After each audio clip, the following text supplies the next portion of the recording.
Thank you. Okay, so the body keeps the score, brain, mind, and body in the healing of trauma. I would like to go over, Maggie and I had a brief discussion on our playground rules, so how to create an environment where we can all learn together. Primary rule is that this is a confidential and a safe space. So whenever you have a question or a comment, the recordings will be off for that. So we would want to encourage you to show up to the live meetings, because we feel that a lot of the juiciness and richness happens in the discussions. So there will be a theory part of it, and I'm actually recording the meeting because 30 of you signed up and we're here. So I wouldn't want anybody to miss out on the content. But just to acknowledge that safety, that none of the comments or questions will be recorded. Also, to have a time orientation, these meetings are designed to last in between 60 and 75 minutes the most. It is a lot of material that we will be covering, and at the same time, we want to be mindful of everybody's time. So if you decide to continue learning with us and attend these meetings, to know that that's around the time frame. Sometimes it might be less, but around an hour, sometimes a little bit longer, which invites for a limited space to share. So we want to hear from everybody. You are, of course, not in any way obliged to share, but we would love to hear from you, your insights. We truly believe that it is together, hearing from what you thought and what this book stirred up in you, that we can begin to put pieces of the puzzle together. So the flow would be that we would join the Zoom meeting together, have a little centering moment, and then review the material of the chapters, and then we would open the floor for questions, comments, and we would love for everybody to come with the material read so that it can be a very juicy discussion.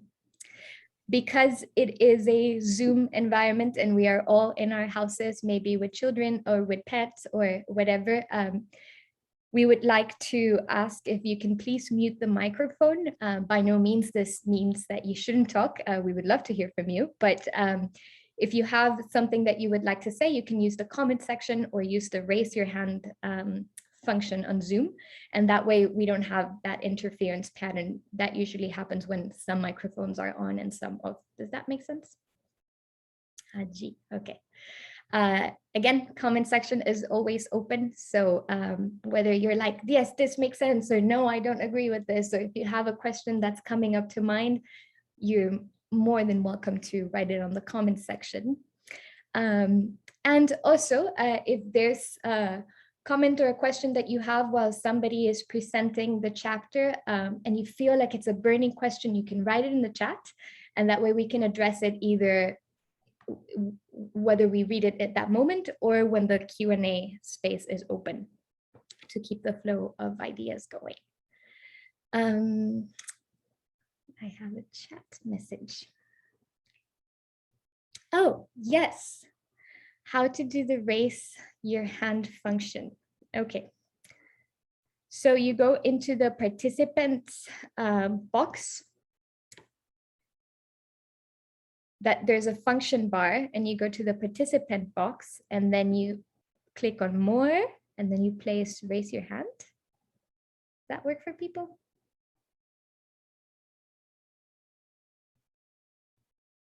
Yeah. Awesome. Works for Sophie.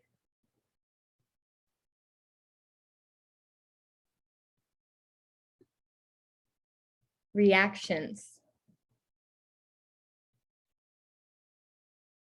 There you go. Feel like we're high-fiving each other. Amazing. Thank you so much, Sophie.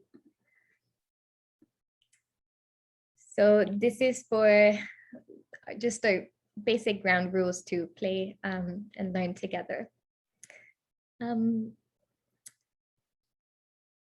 I and Mags would love to give you a welcome. Primarily, I would like to open these sessions with a little centering practice. So if you're okay with that, Mags, we can do a centering and then we open the mic to introduce each other. Okay, good.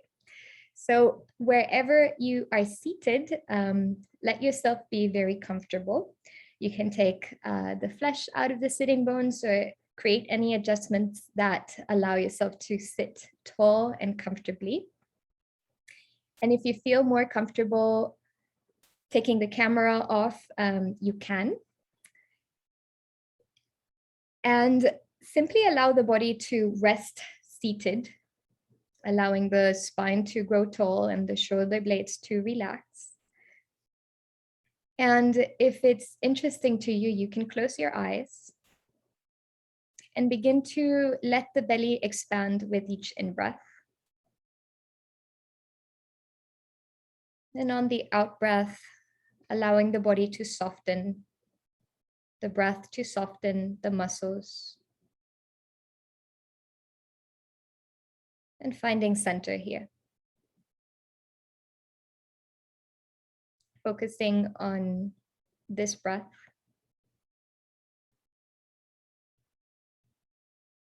And the next.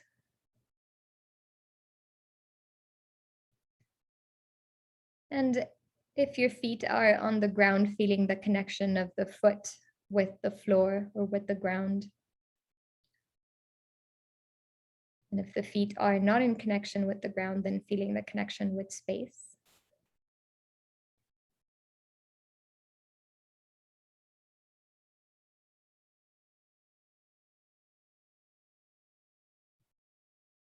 It's coming here into this hour we have together to learn and grow.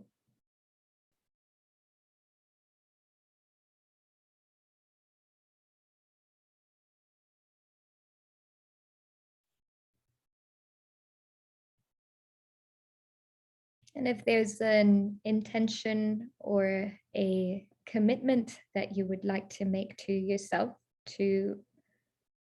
for the next hour of learning, you can bring it to mind, to awareness, whether it is to learn with an open mind or share what you've harvested, and to focus and allowing that intention to settle into the heart space.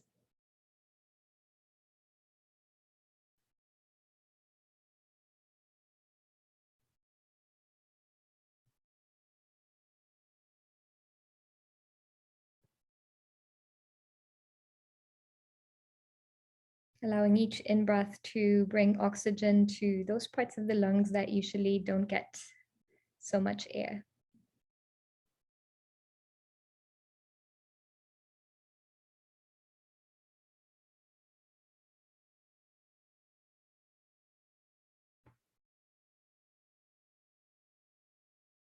Softening with the out-breath.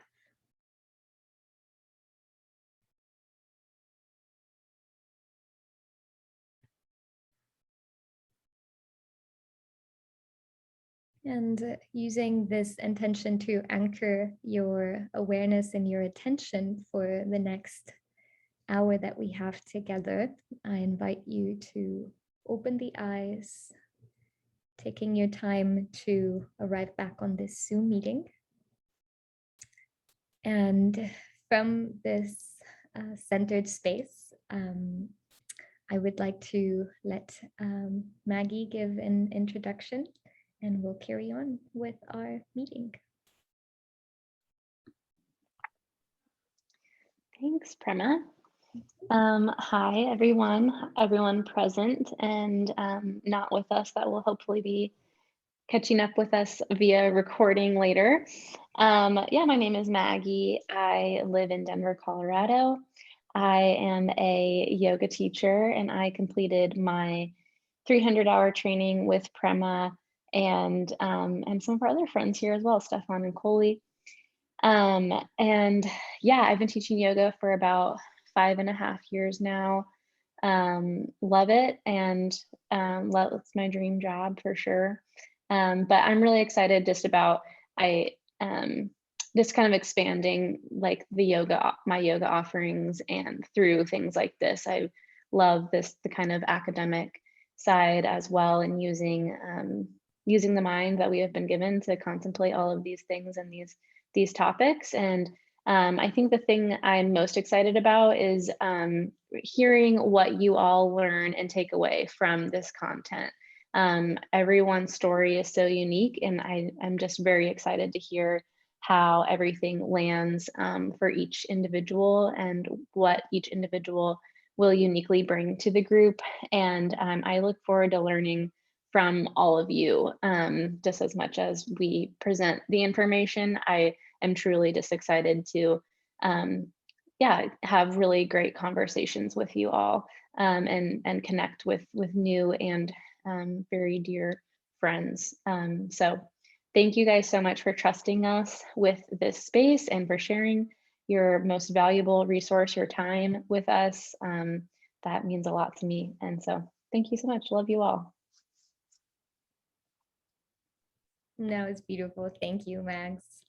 I put this picture of us on the presentation because really in gratitude to you, Maggie, because I had this idea, I think Stefan and Coley know as well, of doing this book group for a while.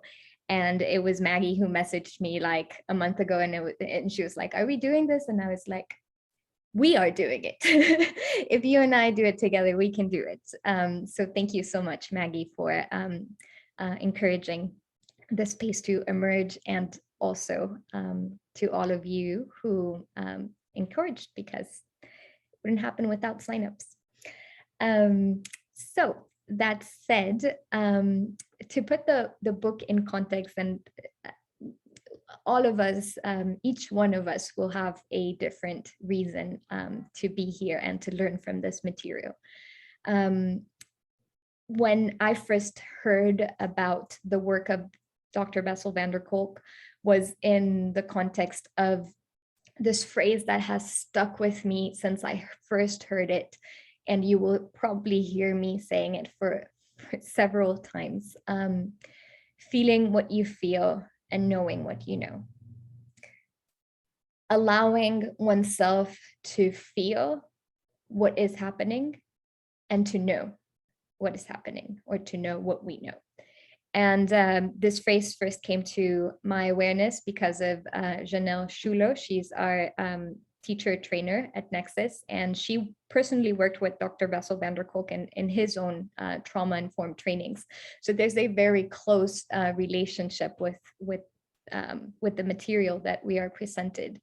And I just feel so called and attracted to this emergent scientific understanding now of how our mind and our body are absolutely related. In a time not so long ago, it might seem like a while because of our modern calendar, but there was a time when there was a shamanic spiritual understanding of that mind-body unity. And then they got divided. And I think for myself personally, that split was very, very strong. So my mind wanted to go in one direction while my body was totally neglected. And this book really addresses this in a very real, understandable, relatable way that invites us to reconnect and become masters of our own mastership. So the book, in context of, in simple terms, as it's written down, to learning to pay attention, real attention to what is happening within. Because more often than not, there is a big split between what is happening to us, and then the body begins to somatically express a lot of the rage, anger, resentment, pain, betrayal, and and how to address it if possible beforehand, or how to learn from it once the body is expressing something. Dr. Wessel van der Kolk, he is the founder of the Trauma Center. And to put this in a timeline or in a context, this was the first clinic that was studying the mind in the way that he was doing it. So now it might seem a little bit more common because we have a lot of very intelligent and knowledgeable leading experts in this field, right? We have Dr. Gabor Mate, there's a lot of people who are doing excellent research in this. Back in the day, this was very, very new and groundbreaking, and I commend that. This whole understanding of brain, mind, body, and what happens when the body is consistently stressed, and when the body undergoes trauma and it doesn't get met with what it needs. And then once that has happened, his whole research has been with, okay, how do we hold that in a way that can ensue healing and ensue integration so that people can lead lives that are meaningful to them. In this presentation, I have a couple of videos because I thought that they would do a much better job than me trying to convey. So one of the videos I have is a short explanation by the author of the book on what is trauma. So we'll go ahead and watch that. Let me get my techie skills going. Here we go. This one. The most important thing to know is that there's a difference between trauma and stress. Can you hear it accurately?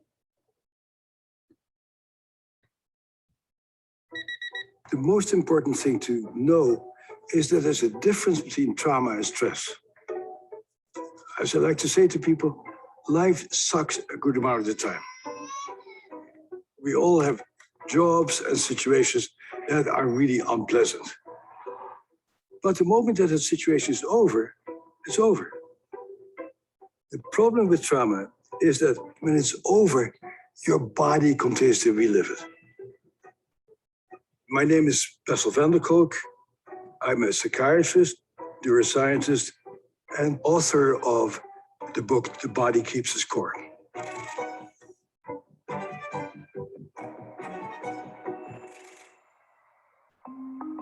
I got interested in trauma on my first day working at the Veterans Administration.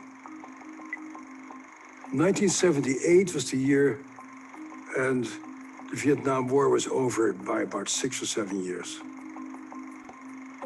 The very first day that I met Vietnam veterans, I was just blown away. These were guys who were my age, who were clearly smart and competent and athletic, and they clearly were just a shadow of their former self. Their bodies were clearly affected by trauma, and they had a very hard time connecting with new people after the war. Around that time, a group of us started to define what trauma is.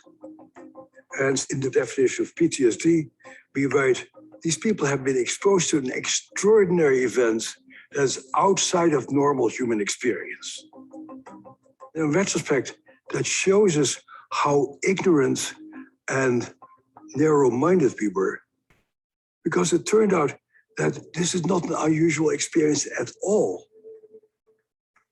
People usually think about the military when they talk about trauma, but at least 1 out of 8 kids in America witness physical violence between their parents.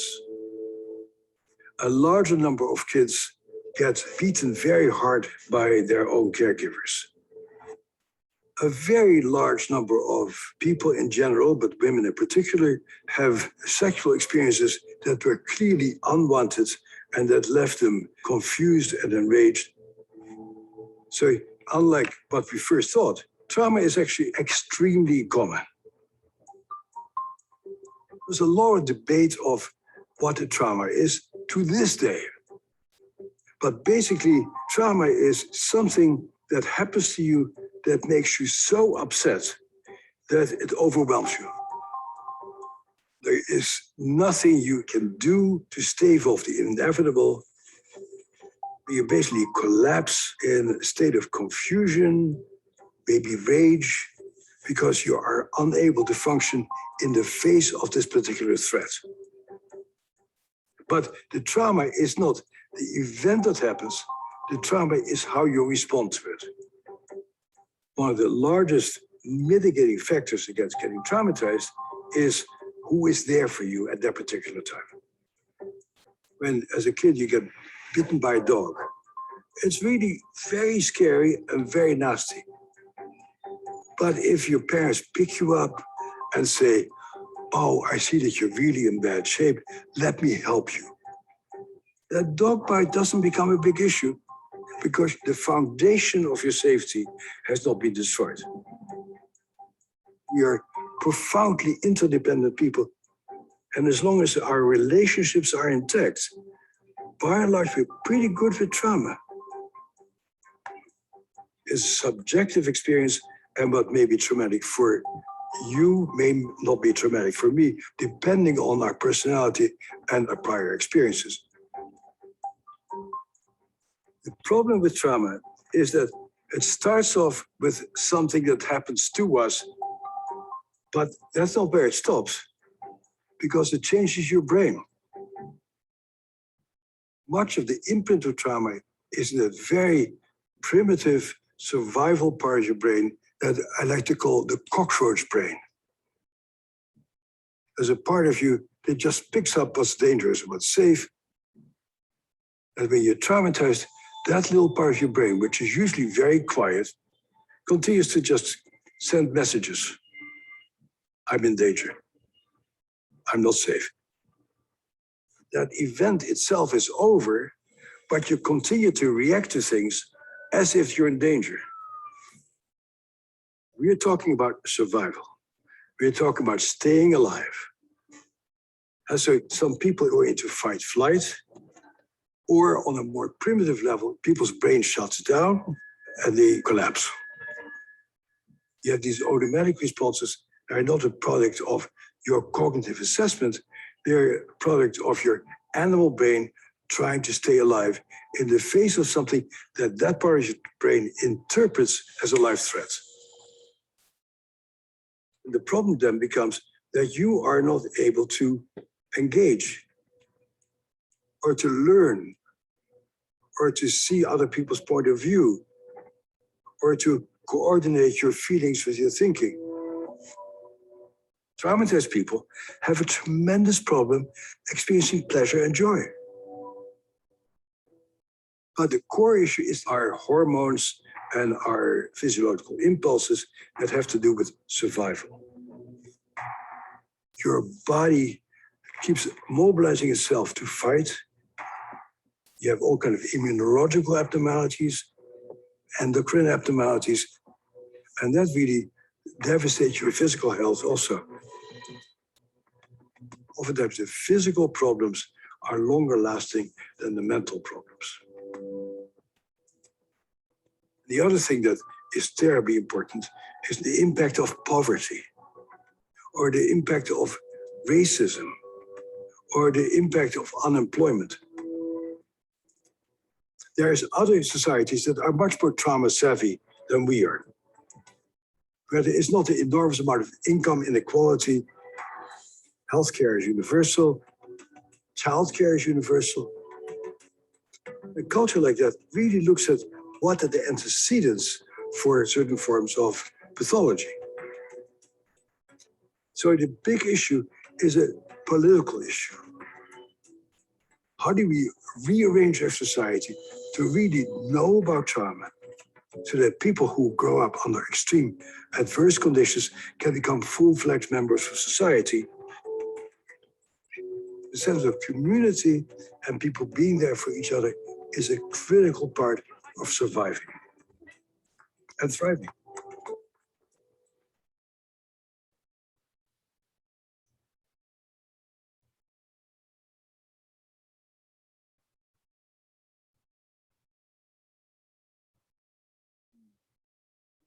So this short video with all the images really puts it into context, right? First, it makes it very clear that it is something so relatable and so close to us. And we'll get that more in when we talk about the prologue and facing trauma. But I wanted to have it as a general introduction to what we'll be undergoing with the book studies.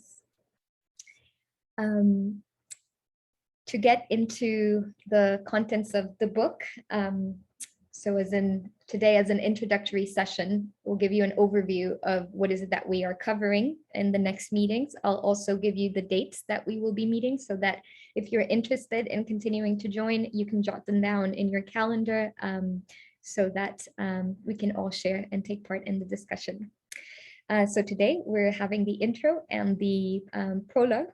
Very I think the prologue was like 3 pages, then the chapters get more denser. So part 1, we will cover it on October 27th. That's in a couple of weeks. Every meeting will be every 2 Wednesdays.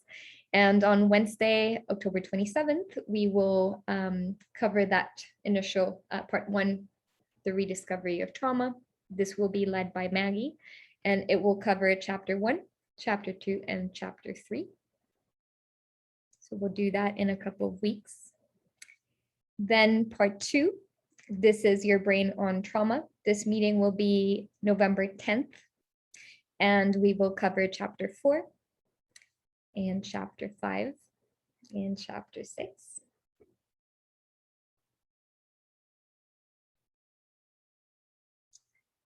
Part 3, the minds of children, we will go over this section on Wednesday, November 17th, and this will cover chapter 7, chapter 8, chapter 9, which I love the name. I was thinking about playing that song, what's love got to do with it, got to do with it. Chapter 9 and chapter 10, developmental trauma, the hidden epidemic. Part 4, the imprint of trauma, we will study this on December 1st, chapter 11 and chapter 12. Part 5, paths to recovery, which is really our area of expertise. I forgot to say that before, like neither of us are like brain specialists, but this is where yoga comes into the picture. Just 1 week apart between part 2 and part 3. Oh.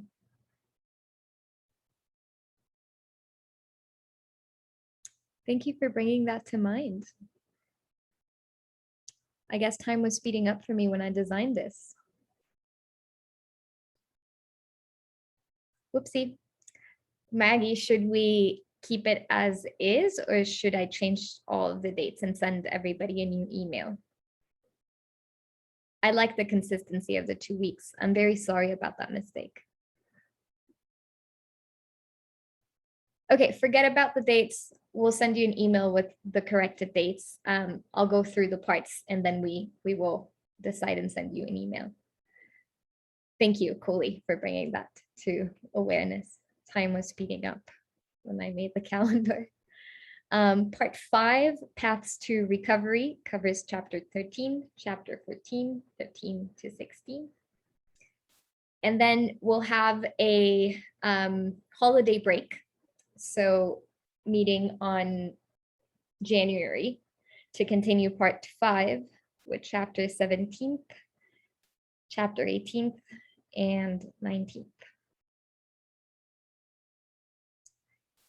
And then the final meeting will cover chapter 20th, Finding Your Voice, the epilogue, and sharing resources and acknowledgements. So again, my apologies for the date mix-up. We will get back to you with the correct dates after this meeting. Is that okay, Max? Okay, thank you. So the prologue, Facing Trauma, there's something quite raw about the title of facing. So let's get on with it, face what trauma is. And the statistics that Dr. Wessel van der Kolk presents are quite shocking. I think that video that we saw initially makes it really clear, right? Like it's not something very far away that we think that might happen to a few people sometimes far away in the world, but this idea that it's something that is far too overwhelming and that usually doesn't get met with the energy that it requires in order to thrive and survive. And so, you know, how often it happens and how close to us it happens. And it's quite interesting because the way that he presents it is human beings as this super resilient species, right? That resilient in terms of like being able to undergo war or to get over a betrayal in a relationship or in a business, and this like very resilient human spirit to move forth and to get on with life. And at the same time, with that resilience, also we carry as a species this massive influence from little traces of trauma. And little traces, I mean, culturally, right? The trauma that we can undergo politically, financially, geographically. And also the subjective or personal trauma of our family systems, you know, those dark skeletons in the closet that happen in many, many families. And how it is this influence of the trauma that then blocks us from experiencing our human nature as a compassionate species, as a species that are able to feel joy, that are able to feel safe with one another, that are able to allow vulnerability and allow intimacy. And the statistics really put that into perspective, right? If there is this trace of a wound, then it's going to be very difficult to feel 100% safe and trusting of the other, or trusting of oneself to feel joy, or to feel like I can open myself to you, right? And how do we describe trauma? We watched it in the video. This description of trauma as something unbearable and intolerable, the example that he gives in the video of trauma is not necessarily the dog attacking you, but what happens next after the traumatic event has happened, or after the painful event has happened. And I think this is so important to understand, at least in my own life, because mistakes will happen, and human beings are bound to make mistakes, and suffering is inevitable, and there will be situations that are totally out of our control. There's constantly surprises emerging in this changing world, and you know, it's very hard to try to control a human being as it goes through life. But this idea that trauma is not necessarily the attack of the dog, but then what happens after this event, meeting the pain with love, with tenderness, with encouragement, with attention, presence, and how the lack thereof is what creates the wound. He poses the question of, to start with, how do we even begin to face the reality of trauma with these statistics? Then how do we explore how to treat it, how to mitigate it, and how do we commit ourselves as a society to using every means that we have to prevent it?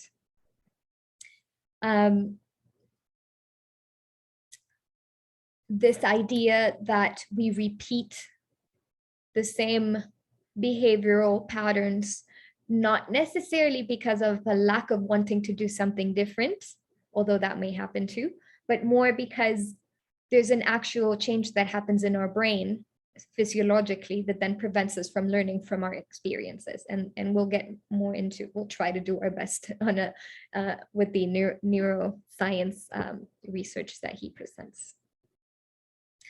Neuroplasticity, he introduces this concept in the prologue.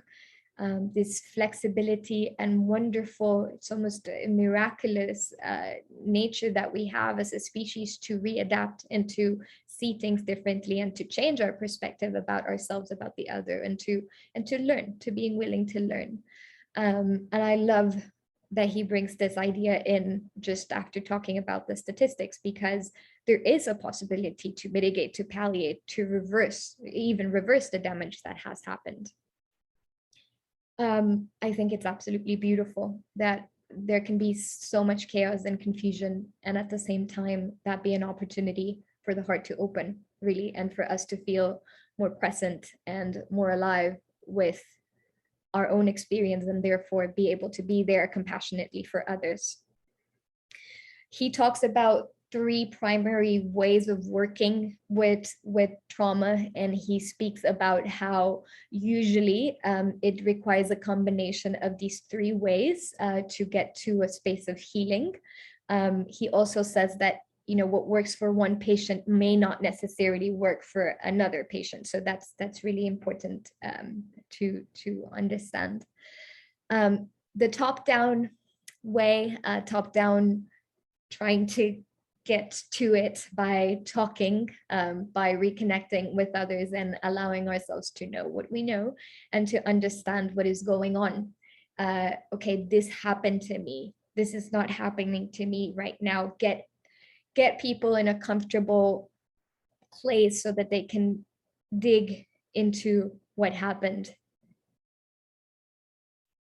and move to the core of it and then reemerge.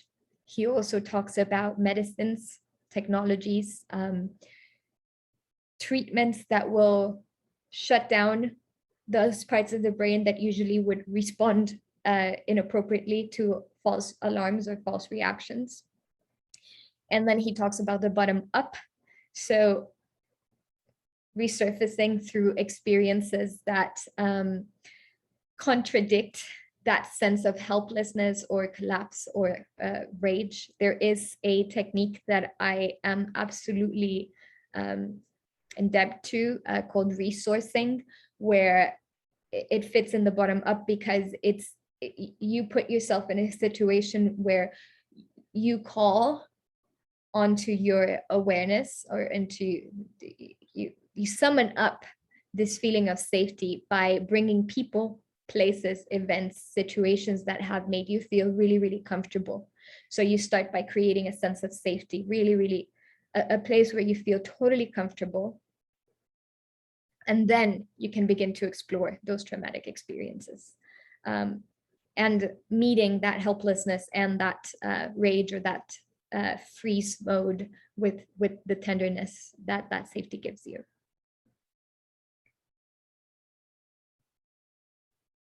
This should be here. Here we go.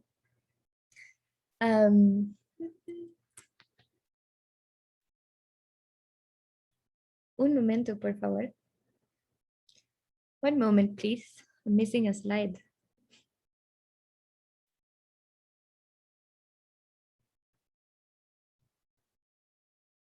Okay. Well, I know what it said. We just won't have the words on it. Talking about neuroplasticity, there is a guided meditation that Dr. Wessel van der Kolk has on this subject.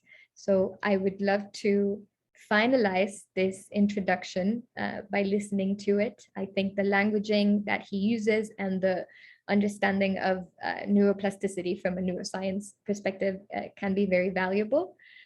So I'll go ahead and play that recording. It's 11 minutes, and we'll come back to talk about future meeting flows and then resources for the coming weeks. Is that okay with everybody?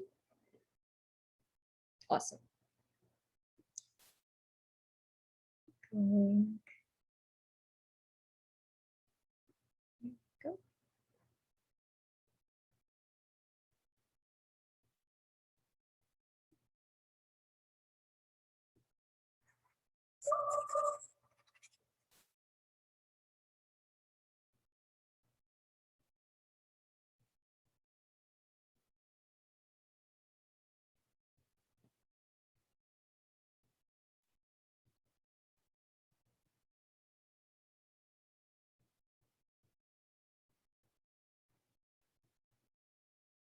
I invite you to just pay attention to what it feels like to feel your butt on a chair right now.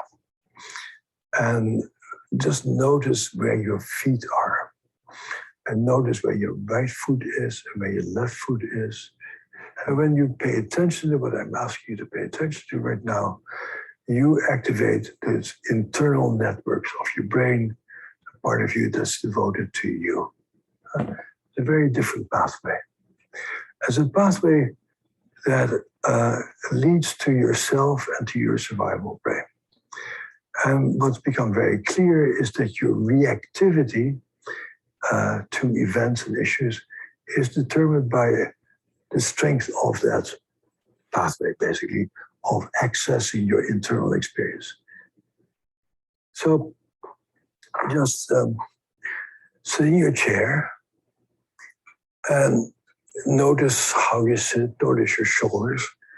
Just see if your shoulders are in the right position for you. Notice where your neck is. Notice where your butt is. And just notice where you are.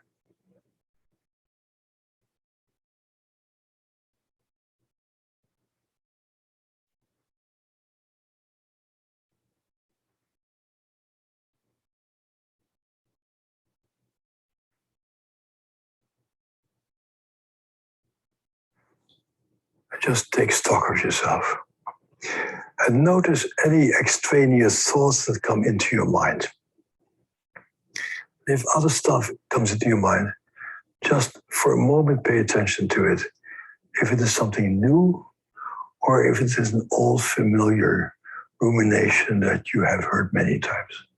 Either way, say to that thing that comes to your mind, hi, I'm meditating right now. So just go back because I'm paying attention to what's going on in my body right now.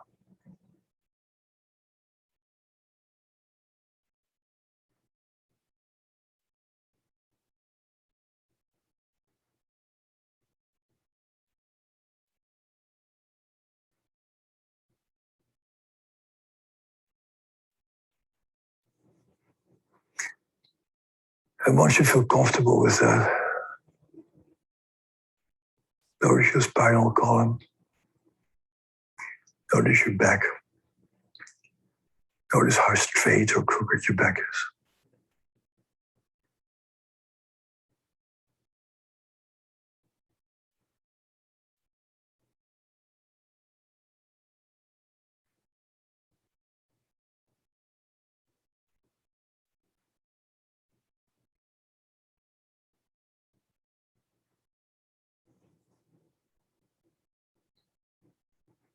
And if you do that, you cannot help but noticing your breath.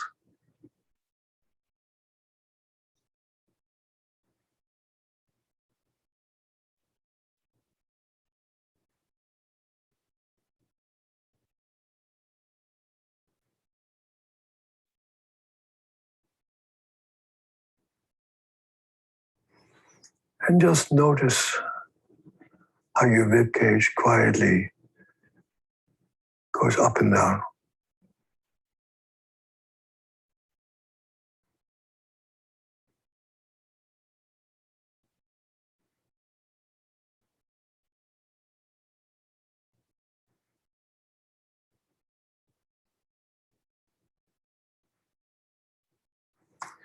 Notice if you use your whole lungs, or if you also breathe into the top of your lungs. If you don't breathe into the top of your lungs, just allow air to come into the top of your lungs. Take in a little bit more oxygen. And as you do that, you breathing will probably become a little bit slower. So notice how fast or how slow your breath is.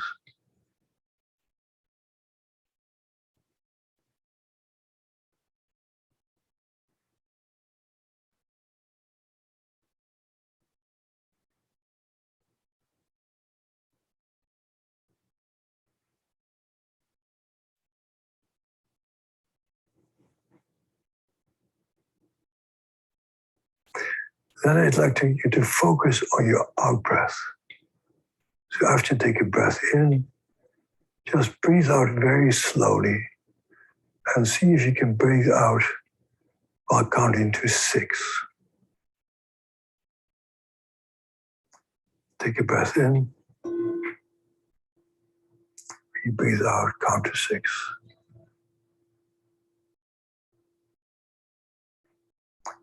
Take a breath in.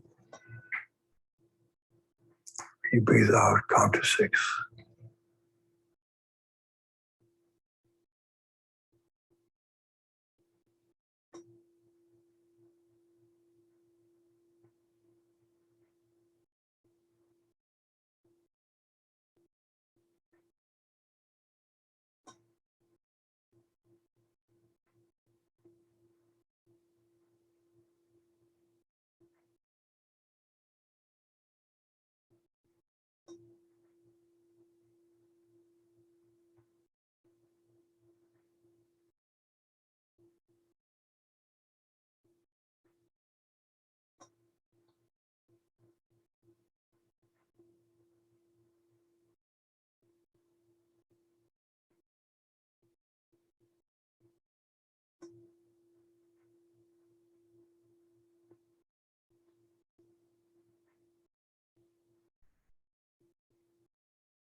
And just notice. Notice your breath. Notice your state of mind. Notice your distracting thoughts. Notice how you feel. And now, if you can, the next time you breathe out, after completely exhaling, just count to 4 before you take an in-breath. Take a breath in. You breathe out, count to 6.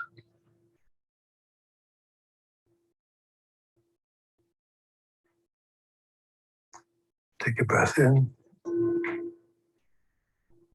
You breathe out, count to 6.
And just notice.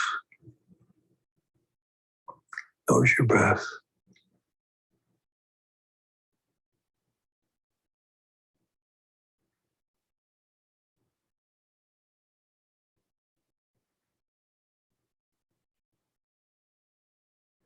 Notice your state of mind.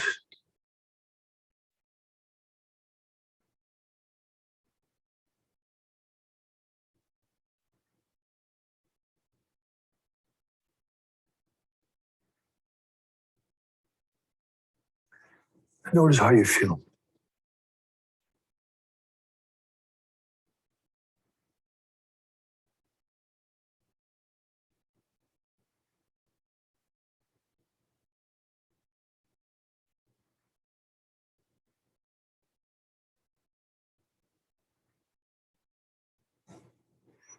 And now you can open your eyes again or come back to your usual self and think a little bit about what that little exercise did for you.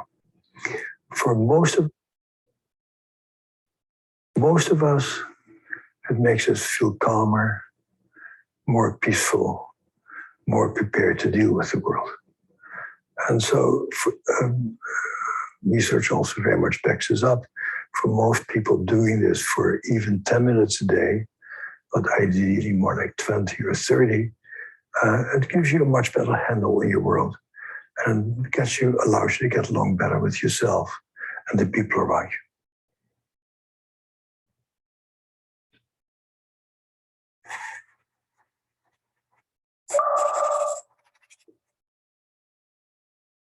Thank you so much, Dr. Vessel van der Kolk, for that meditation. And thank you all for joining.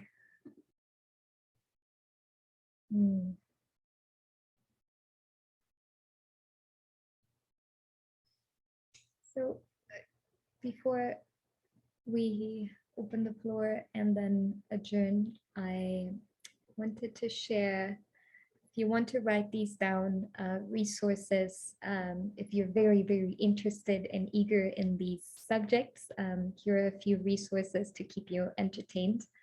Of course, read the first part of the book. It's a big chunk, and it's all about the brain. So if you're not a doctor like us, it might be a good, you might need a little bit of research. Also, the documentary Heal, it's on Gaia TV. I believe it was on YouTube for a while. I believe they've taken it down, but you can join Gaia TV for free as a trial. And they have wonderful content as well. This documentary is beautiful, life-changing if you haven't seen it yet. One of my major influences on these subjects is Marion Woodman. I mentioned her in the beginning, and she has a documentary called Dancing in the Flames. It's absolutely beautiful because she talks a lot about this addiction that we have to perfection and how that is another blockage to experiencing joy and intimacy. I sign up with this one. And then very recent, freshly out of the oven podcast, the podcast Practice You by Elena Brower. If you haven't heard it or listened to it yet, I highly recommend it. And there's this one particular episode, 103, with Dr. Gabor Mate, that's just exquisite. It's almost like a psychoanalytic session of her own that he gives her, unsolicited, but it's wonderful. And I think you can all relate. We can all relate to what he's sharing. A few resources. And then future meetings flow. So we will meet online via Zoom every other Wednesday. Again, we will readdress the dates. I think it was an issue now that I think about it with the November date. So we'll send those updated. And then invite whoever you think that might be, that could benefit from these discussions. So if you have a family member or a friend or someone you just met at the grocery store, you can invite them to join us. It's a free meeting. We do accept donations to continue to make this happen. Maggie and I are taking our free time to create these offerings. You can absolutely join for free, but if you feel called to make a contribution, we would really appreciate that. But again, it's not at all required from you. So I think this is what I have to say about donations. Now I would love to open the floor and hear from all of you or some of you, Maggie, whether you have something that you'd like to share about this meeting in particular, about why you decided to join the book. Have you started to read the book? Do you have the book? I'm going to shut down the recording